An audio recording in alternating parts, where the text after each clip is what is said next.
el Centro Cultural de la Universidad San Luis Gonzaga ha sido el recinto que ha permitido congregar a buena cantidad de la sociedad civil organizada. Sobre todo nos ha dado mucho gusto ver a adolescentes y a estudiantes universitarios quienes se han interesado por un tema, para muchos un tema complicado, complejo, un tema pesado, pero para, creo, el país es importante, sobre todo, saber la historia de lo que ocurrió en los 20 años de violencia política. Nosotros, a lo largo de estos programas, hemos tratado de que a través de documentales, de informes periodísticos, de entrevistas, usted se pueda informar lo que ha significado el efecto de la violencia política para el país. Desgracia, terror, secuestros, desapariciones, y queremos recordarle con un documental que narra también testimonios de lo duro que ha sido para las familias afectadas por la violencia política a partir del video que le dejamos.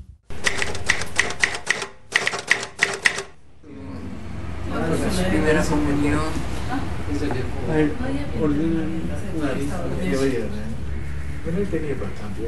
Y su tarjetita de su primer año. Yo su primer año nomás le celebraba. Yo de cariño le decía guayacho. Guayacho viene de la palabra de Guayabamba, porque en ese valle bastante guayaba, te preparan licor, te preparan de la mermelada de guayaba, y por eso lo dicen guayachos a ellos. Pero no se molesta, porque es un apodo ya antiguazo. A la hora de comer nosotros comíamos solos, puros chicos, puros hermanos. Mi abuelita nos servía. Y justo a la hora de comer tenía que ponerse a hablar de cualquier porquería para que tú ya no comas. Especialmente con Giselle y con Mila. Porque Mila, mi otra hermana, era súper acusona. Entonces, cualquier cosa que tú le hacías, le decía a mi papá. Entonces con ella se agarraban más, ¿no? Se ponían a pelear justo a la hora del almuerzo por debajo de la mesa. Se pellizcaban y se jalaban y era súper fastidioso. Y a él le gustaba el teatro, entonces presentaron otro drama ya un poquito más complicado, ¿no? Y se fueron a Moyobamba, Tarapoto, todos se concursaron y ganaron, ¿no? Ganaron. Ese se llamaba Ushana Hamping, que quería decir justicia para todos. Recuerdo cuando le gustaba tocar la guitarra y la zampoña, y le gustaba que entremos a la sala a escucharle tocar. Nadie le enseñó a tocar ni la guitarra, ni la zampoña, ni el charango, lo aprendió solo. Nos ponía su casete, los jarcas, que nos engañaba que era su grupo que había formado con sus amigos. Y nos decía, ya me salió una nueva canción, escúchala. Nos sentábamos en la sala a escucharlo tocar, y siempre lo sacaba solo de oído, ¿no?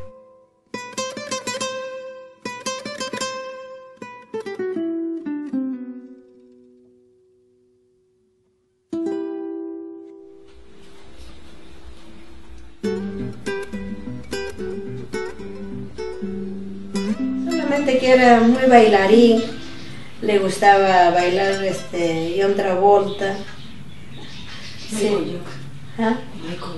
Michael Jackson, le encantaba. Tengo un cassette de un matrimonio y ahí baila bonito, saca su saco así, da la vuelta y tira el saco, lo hace bonito. Cuando él llegaba, bueno, pues había que compartir la cama, ¿no? Entonces yo tenía que compartir la cama, ¿no? Entonces él dormía para un lado y yo dormía para otro lado. Y ya, pero eran los fines de semana y eran unos fines de semana alegres, ¿no? Porque él llegaba, ponía su música, hacía las tareas de la casa, y si de repente ese fin de semana salía con algunos amigos, pedía permiso primero a mi mamá, ya tenía como 24 o 25 años y seguía pidiendo permiso. Estaban tocando pues ahí en el campo, ¿no? Y toque, vuelta y vuelta daban, y total, cuando termina la presentación, me dice, mamá, ¿ya grabaste? No sé, le digo, si tú lo has prendido, estará grabado. Y total, nos dimos cuenta que no había grabado nada. Estaba apagado el cassette.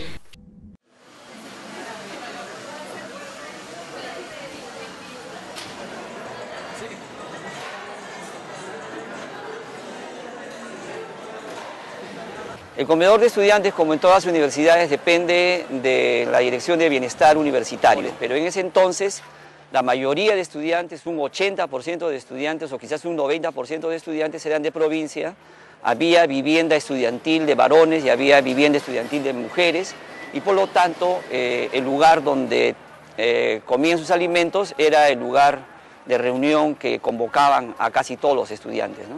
No faltaba que alguien siempre se subía sobre la banca y tomaba la palabra, pues.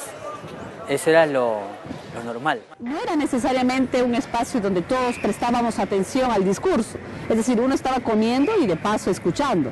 No era que al final uno aplaudía, daba vivas o lo que fuese, no, simplemente lo escuchábamos. Pero igual también para las épocas en que había que sacar algún tipo de movilización, ¿no? Entonces la gente sabía que vas a encontrar un buen número de estudiantes en la cola del comedor y venías y los convocabas y les informabas de lo que se trataba y de acá nos íbamos a cualquier tipo de marcha, a cualquier tipo de protesta. Pero además también el comedor, así como este espacio, este parque, era los sitios donde hacíamos algún tipo de evento más académico, cultural, ¿no? Sea un conversatorio, sea un acto cultural, que siempre se daban en esos espacios. Casi en el auditorio, la verdad que no. Era principalmente en el comedor de estudiantes. Sicuris lo llamaban, siempre practicaban zampoña con el bombo, eso era lo clásico era. No me llamaba la atención, o sea, porque quizás sería por la misma especialidad que no tanto estaba pegado, pero siempre yo lo escuchaba por acá, por el campus, o hasta venían hasta el internado que estábamos último, ahí también practicaban, así, siempre estaban. El caso de los muchachos, por ejemplo, muchos de ellos, como en el caso de Armando Amaro, de Robert Teodoro, del mismo Rosales Cárdenas, les gustaba tocar zampoña o tocar quena. Bueno, mi hermano también, pero era más primarioso para eso, ¿no? Pero ellos sí de manera permanente, ¿no? A todos lados que iban cargando su quena, tocando de acá para allá. No necesariamente como parte de algún grupo folclórico, ¿no? Simplemente como una manera de expresarse y de pasarla, ¿no?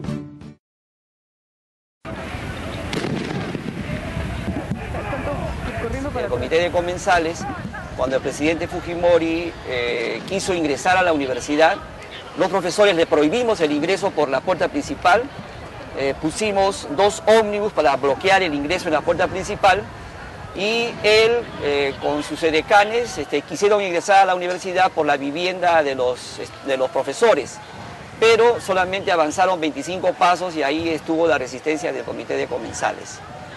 Toman los 2 pabellones, la residencia, toman la parte de abajo del comedor como cuartel. Entonces a partir de esa fecha ya los estudiantes, el comedor estaba restringido ya, porque también hacían uso los militares.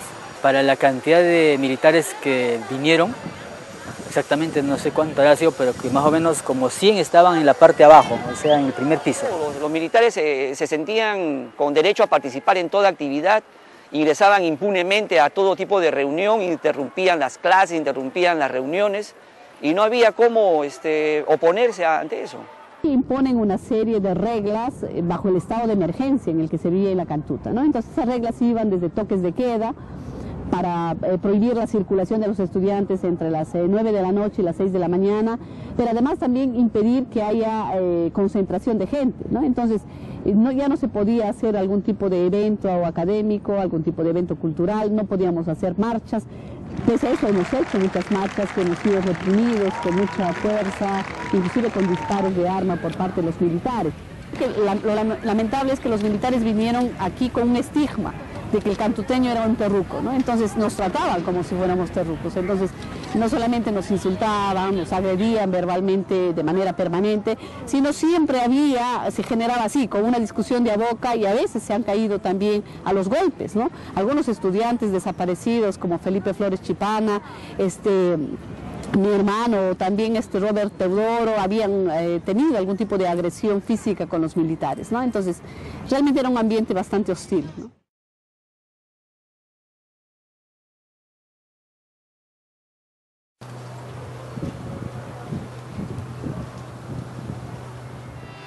Teníamos que ir a recoger, o sea, ya estaba tomado los pabellones con militares, ¿no?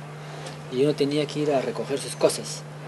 Pero a los primeritos que fueron a recoger lo detuvieron, pues. Entonces, a raíz de eso, nadie quería entrar ya, pues, ni acercarse, alejarse de ahí y esperar que más o menos pasó un año que las autoridades mismas nos llamaron que recojamos nuestras cosas, nuestras pertenencias. Lo habían envuelto en una frazada con lo que había, ahí de cada cuarto lo habían encubierto pues, todo.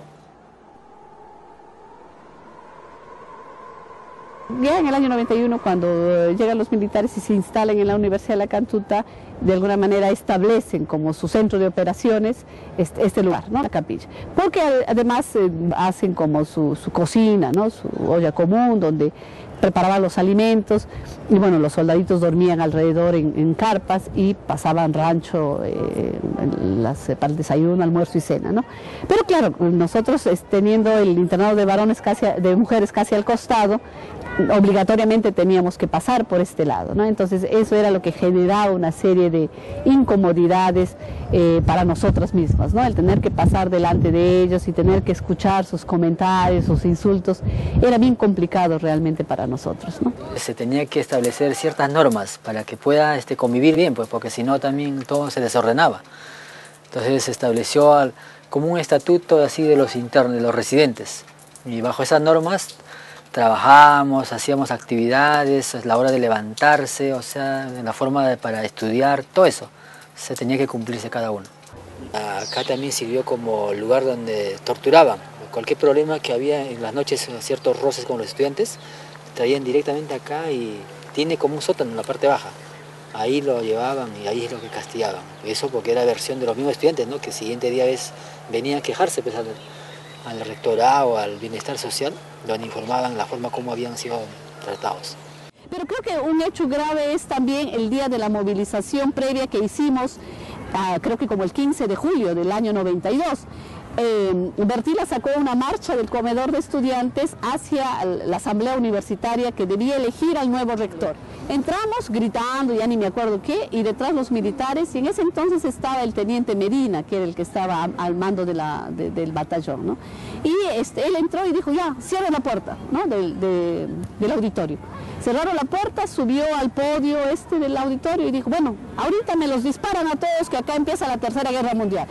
Y nosotros, digo nosotros porque en mi fila estábamos Dorita, Bertila, yo y todas las chicas por ahí, empezamos a gritar, asesinos, asesinos. Bueno, vino otra vez el teniente hasta nuestro lado, otra vez nos movió la cabeza y lo mismo, ¿no? Perrucas de mierda, ya las conozco, se fregaron. Y yo sí creí que iba a haber una operación de rastrillaje ese día, porque ya antes lo ha habido acá, ¿no? Que siempre entran a tu cuarto, rebuscan todo, leen tus cuadernos y para buscar material subversivo. Entonces yo dije, seguro va a haber y con algo nos van a querer detener. Y bueno, yo salí buscando a mi hermano para decirle que hay que irnos a Lima, a la casa de nuestra tía, porque algo puede pasar. Y bueno, busqué al Quique y no lo encontré, ¿no? Pero me lo encontré a Chipana y le dije, oye Felipe, ¿te vas a quedar o no? Mejor vete donde tu hermana porque algo va a pasar. Y me dijo, sí, tú crees, pero no, ella vive lejos, no sé qué. Y le dije, mira, yo creo que algo va a pasar acá.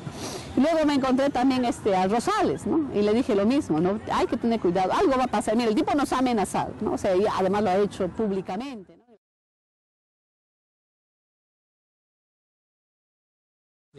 Eran a 1 de la mañana, pues estuvimos despiertos yo y Felipe Chipana. Entonces, cuando yo estaba justo sobre mi cama, estaba estudiando, veo pues que se acercan por acá y tocan a la ventana y me llaman. Entonces me aproximo a la ventana y me dicen, pues, abra la puerta porque vamos a inspeccionar. Con la misma mano más me bajé de la cama y o sea, que me puse 2 casacas, me acuerdo, o sea, que amarré los zapatos más rápido y pasé al otro ambiente para comunicarlos a los demás pues, que van a entrar. Y o sea, ni bien comunicaba. O sea, que ellos lo que hicieron era, acá, esto era puerta de madera. Esta puerta la habían violentado y estaban adentro, pues ya ordenándonos con palabras así, insultos, todo, pues, ¿no? Y a todititos nos ordenaron que nos tiremos boca abajo en esta parte de acá. Pedían que cada uno diga su nombre y apellido completo. Y ya, pues, y al momento que iban seleccionando, ellos tenían como un tablero ahí, iban verificando a quiénes seleccionaron, a quiénes no.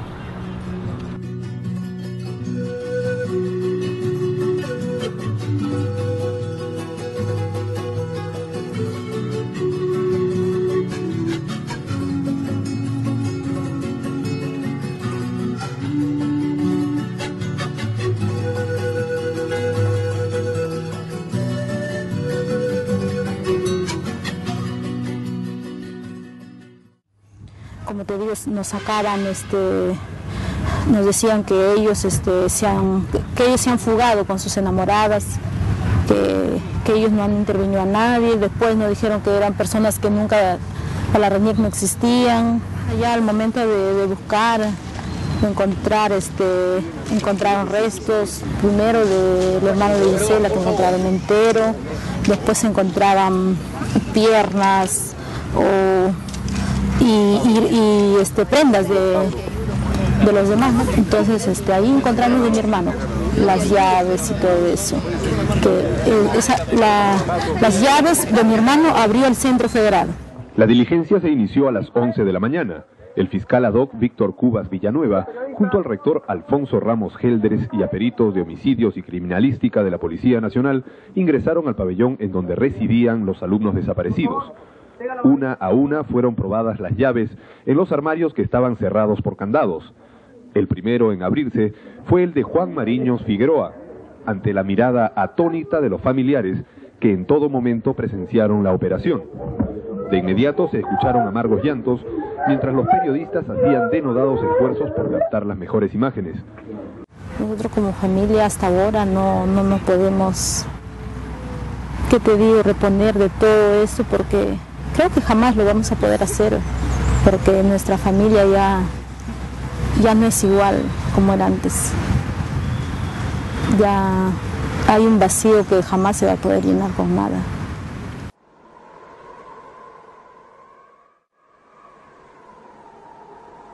Le enterraron, lo volvieron a desenterrar, lo llevaron a Cieneguilla, lo desglosaron los cuerpos de los chicos con hachas y lo metieron al cilindro, lo volvieron a quemar. Después de quemarlo, le enterraron en esas fosas comunes en Cieneguilla. Y como a las 11 de la mañana llegamos a enterar que habían intervenido acá en la Universidad de La Cantuta, que habían llevado 9 estudiantes de un profesor. Ya no hemos sabido como 5 meses. Durante 5 meses hemos sabido que se le habían llevado de frente a matarlos allá en Huachipa. Y Huachipa le hemos encontrado por pedazos. Solamente huesos, carnes quemadas. Yo no quisiera que vuelvan a hacerlo con los demás alumnos, con los demás seres humanos. Eso no ha sido humano, no han sido otras personas, así estudiantes como ustedes. Nunca más debe volver a ocurrir esas cosas. Lo que encontré en Huachipa fue su calcetín, porque ellas fueron semidesnudas, fueron llevados. Entonces su calzado, su ropa, todo se quedó acá, en su cuarto. ¿Qué somos nosotros? Eso yo le pregunto siempre a la juventud, a los ciudadanos, ¿qué somos nosotros? ¿Por qué no nos devuelven? Que nos devuelvan. ¿Quiere haber una reconciliación en el Perú? ¿Cómo? Al final te entregan a tu familiar en cajas de leche Gloria, ¿no? En cajas de leche de cartón, como si realmente era una gran demostración de que el significado por la vida, ¿no? O sea, diciendo tu familia no vale nada, ¿no? Y es un acto de humillación también, ¿no? Yo sí tuve que vaciar, ¿no?, esos restos, ¿no? Y fue bastante difícil porque el vaciar los restos y un poco como saber cuál de ellos sería de Armando, ¿no? Qué cosa le pertenecía, qué cosa no. Y sus restos fueron quemados, expuestos a gasolina, combustible, ¿no? Entonces ese era un olor que se impregnó, ¿no? Y que me demoró en realidad, ¿no? Porque yo sentía, ¿no?, que me bañaba, me aseaba, pero el olor lo tenía tan impregnado en mí que fue un olor que en mucho tiempo terminó de desaparecer, ¿no?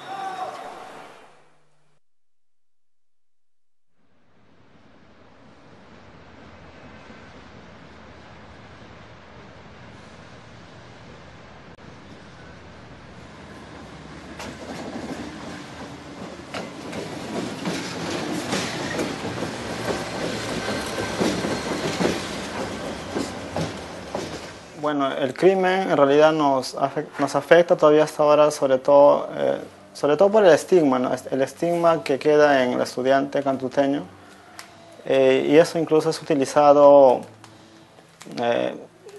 por el Estado y por las mismas autoridades de esta universidad ante estudiantes, ¿no?, que reclaman, poniéndole ese rótulo de que son subversivos, senderistas, ¿no?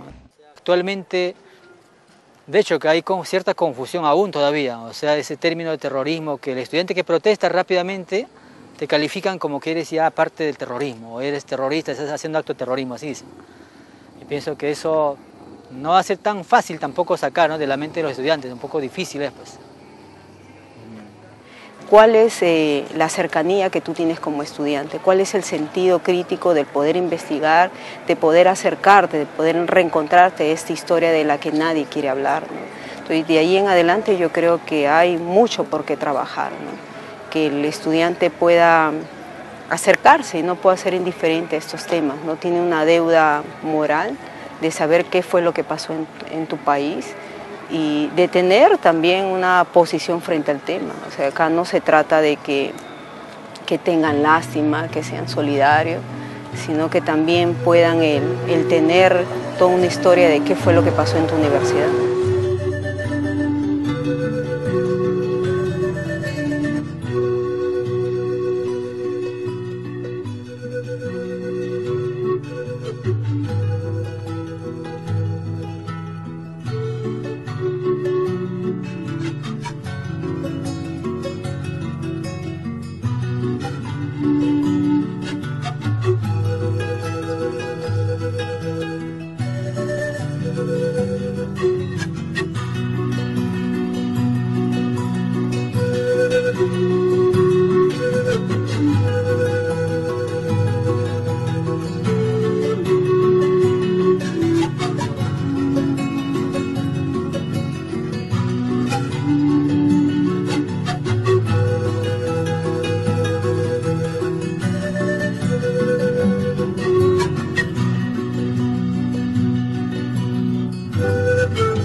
Bien, no nos queda más tiempo y nosotros nos encontramos la próxima semana a través de Punto de Vista y por Ecotelevisión. Muy buenas noches.